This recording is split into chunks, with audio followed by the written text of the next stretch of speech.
കണ്ടത് നീ പറഞ്ഞില്ലേ നേവല് കാണുന്നുണ്ട്. ഓഹോ, അപ്പോൾ അങ്ങനെ ഒരു സംഭവം ഉണ്ടായിരുന്നല്ലേ? ഈശ്വരാ, ഞാനോ? ഇതിപ്പോ പുറത്ത് ആരും അറിഞ്ഞിട്ടില്ല. ഞാൻ കുഴപ്പമില്ല, ടാസ്കില് നമ്മളിനി പോയിട്ട് നോക്കണ്ട എന്നുള്ളതിൽ ഞാൻ വിട്ട്.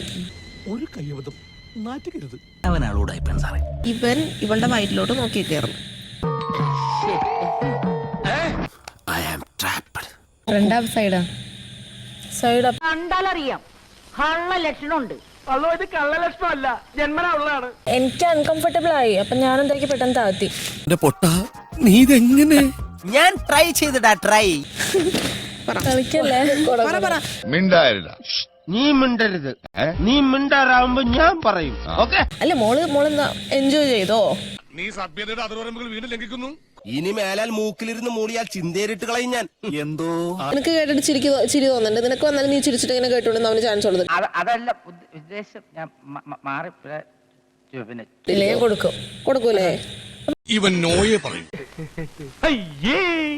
കരണ പിടിച്ചു പൊട്ടിക്കൂലേ? കാരണം അത് തൊട്ടാ കൊടുക്കും ചിലപ്പോ മോശമായിട്ടുള്ള എന്തൊരു ബഹളമായിരുന്നു. ഇപ്പൊ എന്തായടാ? അങ്ങോട്ട് ചോദിച്ചോളൂ, എന്താ ചോദിക്കണമെന്ന് വെച്ചാ. അപ്പൊ എന്നിട്ട് ഇങ്ങനെ ചെയ്ത്. അതല്ല എന്റെ പ്രശ്നം, ഇവള് റിയാക്ട് ചെയ്ത രീതിയാണ് എന്റെ പ്രശ്നം.